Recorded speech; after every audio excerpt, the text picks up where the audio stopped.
हाथ में जल में समाधि ले सकते हो। भरत, शत्रुघ्न और पूरी जनता अयोध्या की खड़ी है, विलाप कर रही है और खबर पड़ती है बजरंगबली श्री हनुमान को। उछलते कूदते विलाप करते हुए चिल्लाते हुए वो पहुंचते हैं सरयू के तट पर। जब पहुंचते हैं, पहुंचने के बाद राम जी को रोते हुए कहते हैं कि प्रभु मुझे पता है जब तक तुम वनवासी राम थे तब तक बजरंगबली हनुमान तुम्हारा भक्त था। आज आप सत्ताधारी राम होकर जा रहे हो तो आज भ्राता तुम्हारा यानी लक्ष्मण तुम्हारे सबसे प्रिय हो गए, उनको लेकर आप समाधि लेना चाहते हो। राम के बगैर हनुमान नहीं रह सकता, मैं भी आपके साथ चलने की आज्ञा चाहता हूं। तब राम जी हंसते हुए कहते हैं, हनुमान तुमने अपनी छाती को फाड़कर मुझे दिखाया था, तुम्हारी छाती में मैं, लक्ष्मण और सीता तीनों तुम्हारे हृदय में दिखाई पड़े थी, क्या सत्य है?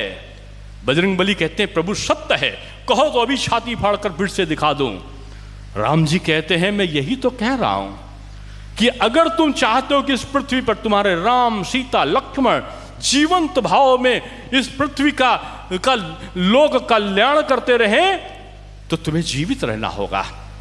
और इस पृथ्वी पर जहां जहां राम का नाम होगा, जहां जहां राम का सदकीर्तन होगा, जहां जहां सदकर्म और सत्य होगा, वहां तुम अवतरित होकर अदृश्य रूप में किसी न किसी रूप में इस पृथ्वी लोक के उन अनुगामियों की, उन सत्य वचनों को अनुपालन करने वाले लोगों की रक्षा का भाव प्रकट करके तुम इस पृथ्वी पर रहोगे।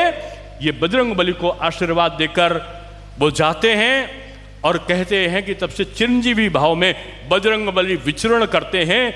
ये मंगलवार जो ज्येष्ठ माह के कभी 5 मंगल पढ़ते हैं, कभी 4 मंगल पढ़ते हैं, कहते ये हैं कि हनुमान जी ने इन ज्येष्ठ माह में ही इस लखनपुरी में, इस लखनऊ में उन्होंने यहाँ पर विश्राम किया था और यहीं पर विचरण किया था इस लखनऊ में। इसलिए बड़ा मंगल और कहीं नहीं मनाते। इस ज्येष्ठ माह के जितने मंगल पढ़ते हैं केवल लखनऊ में इसलिए मनाते हैं। मैं सौभाग्यशाली हूँ, मेरे पिता, पूज्य पिताजी 1921 की पैदाइश थी उनकी और वो कर्मकांड के मर्मज्ञ थे। पहलवान तो थे लेकिन एक कर्मकांडी ब्राह्मण थे, वेद और गीता पुराण सब उनको कंठस्थ था। उन्होंने ये गुड़धानी वाला जो प्रसंग है जो आज मैंने मंगल के संबंध में सुनाया, यहाँ पर मेला की शुरुआत तो छोटे मोटे हुई थी लेकिन 4 लोग गए थे। 3 लोग का मैं जानता हूँ, पंडित रूप किशोर गौड़, पंडित लाडू जी और मेरे पिताजी केदारनाथ शर्मा पाधा जी।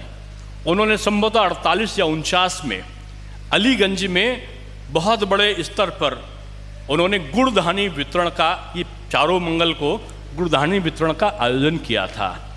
और उसके बाद गुड़धानी का ये प्रसाद का जो भंडारा का स्वरूप था, उन्होंने जब शुरू किया तो कई जो यहाँ के बहुत बड़े बड़े उद्योगपति हुआ करते थे उस समय के, कहते थे BR मोहन जो महापौर थे बाद में, उन्होंने भी भंडारा लगवाया और तमाम लोग, राजकुमार श्रीवास्तव जिन तमाम लोग, ऐसे इतिहास अब उसका वर्णन करने में उसमें पक्ष और विपक्ष खड़ा हो सकता है।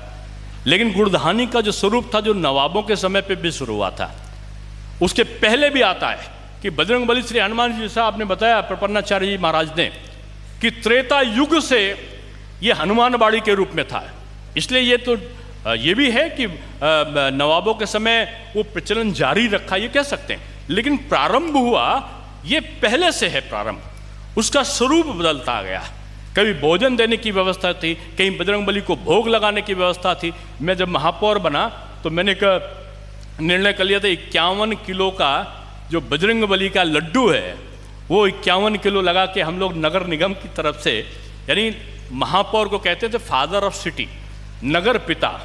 हालांकि मैं उसमें मेरी कोई संतान नहीं थी लेकिन मैं बाप था और बाप पूरे लखनऊ का मैं पिता था 11 साल तक।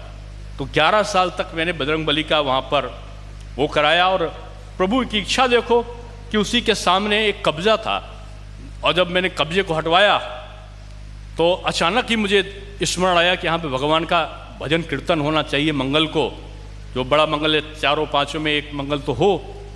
मुझे अपने आप से एहसास हुआ था तो उसको मैंने बाउंड्री करा के जल्दी से उसका नाम रखा राम कथा पार्क। हनुमान मंदिर के सामने रामकथा पार्क में मैंने नगर निगम की तरफ से 11 वर्षों तक वहाँ पर बजरंगबली का, जैसे आप हनुमान चालीसा पढ़ो ना, ऐसे ही स्मरण होता था। लोग मुझसे कहते थे आप सांप्रदायिक हो, मैं कहता सांप्रदायिक नहीं हूँ। ये मंगल भवन अमंगलहारी, ये मंगल है ना, वो अमंगल को हरने वाला है। इसलिए मैं लखनऊ की सारी जनता का अमंगल जो है वो नष्ट हो जाए, इसके लिए बजरंगबली श्री हनुमान की स्तुति का धारण यहाँ हर बार करवाता हूँ। और तब से मेरे पिताजी के समय से भंडारा लगता था मेरे घर पे। आज भी मैं निमंत्रण नहीं देता हूँ, लेकिन मंगलवार को जब बड़े मंगल होते हैं तो अभी भी अपने घर पर भंडारे का आयोजन इसीलिए करता हूँ, जैसे वो कह रहे थे कि शहर में कोई भूखा ना रहे। ये संकल्पना मंगल के दिन भंडारे की है कि कोई भी भूखा ना सोए, जैसा प्रभु राम की इच्छा है। तो इन भावों को लेकर चलते हैं। नेशनल डिग्री कॉलेज ने तो आज कमाल किया है भाई। प्राचार्य जी, देवेंद्र सिंह जी, साधुवाद के पात्र हो आप। ये धर्म कर्म नहीं, किसी भी धर्म को मानो, ये ठीक है।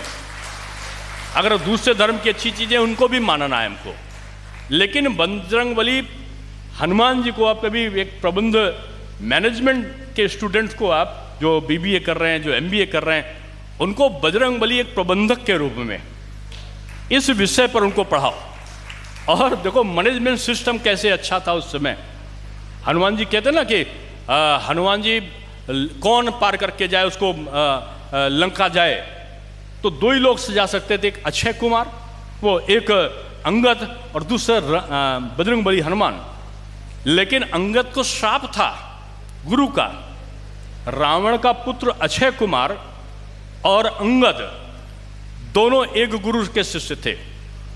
अंगद पिटाई कर देते थे अक्सर अक्षय कुमार की, रावण के बेटे की। तो गुरु ने श्राप दिया कि तेरा वध इसी के हाथ होगा और ऐसे तू बलशाली रहेगा, लेकिन जहां पर जरूरत पड़ेगी तहां तू अपनी सारी शक्ति को भूल जाएगा अगर अक्षय कुमार आ जाएगा। तो कहते हैं कि अक्षय कुमार का संहार बजरंगबली हनुमान ने पहले किया, जिसे अंगद दूत के रूप में जा सके, वो विद्वान है। तो पहले अक्षय कुमार का वध बजरंगबली श्री हनुमान ने किया, इसलिए किया कि दूत बनकर अंगद जा सके। तमाम प्रसंग अगर चर्चा करते रहेंगे ना, पूरा दिन भी कम है। लेकिन मंच इतना साधुवाद का पात्र है। देवेंद्र सिंह जी, आप इसके सौभाग्य के पात्र बने।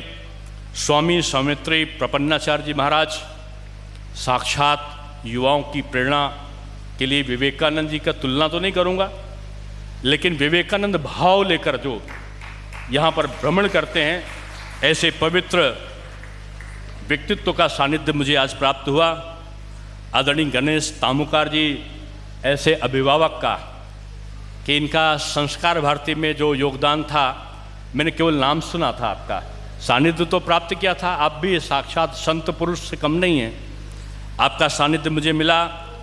मनोज पांडे जी, आप टीचर्स के लिए जिंदाबाद मुर्दाबाद करते करते तमाम लोगों को आपने बहुत सारे काम करा लिए। ये बजरंगबली में मैं समझता था जब मैं शिक्षा मंत्री था, तो कितना काम करा लिया। मुझे आज स्वयं ध्यान आता जब लोग कहते साहब आपने ये काम कर दिया, आपने वो काम कर दिया, तो मैं पूछता हूँ मैंने किया कैसे। तब फिर मुझे ध्यान आता, अरे ये तो मनोज पांडे करा ले गए, ये तो जयशंकर पांडे करा ले गए मुझसे। क्यों? क्योंकि आपको बजरंगबली में आस्था है। और आज मैं जब यहाँ पर संबोधित कर रहा था, तो पहले कालीचरण में थे डॉक्टर देवेंद्र, आज मैं इनको प्रोफेसर संबोधित कर रहा था। आज जयशंकर जी डॉक्टर थे कानपुर में, लखनऊ आके प्रोफेसर हो गए। और मनोज पांडे जी को हमेशा मैं कह, डॉक्टर साहब कैसे हो, तो प्रोफेसर मनोज पांडे आज संबोधित किया। क्यों? क्योंकि आज़ादी के बाद से अब तक महाविद्यालयों के अध्यापकों को, वो डॉक्टर तो बन सकते थे, एसोसिएट हो सकते थे, लेकिन प्रोफेसर नहीं हो सकते थे। तो ये बजरंगबली श्री हनुमान ने काम जाते जाते मुझसे करा दिया।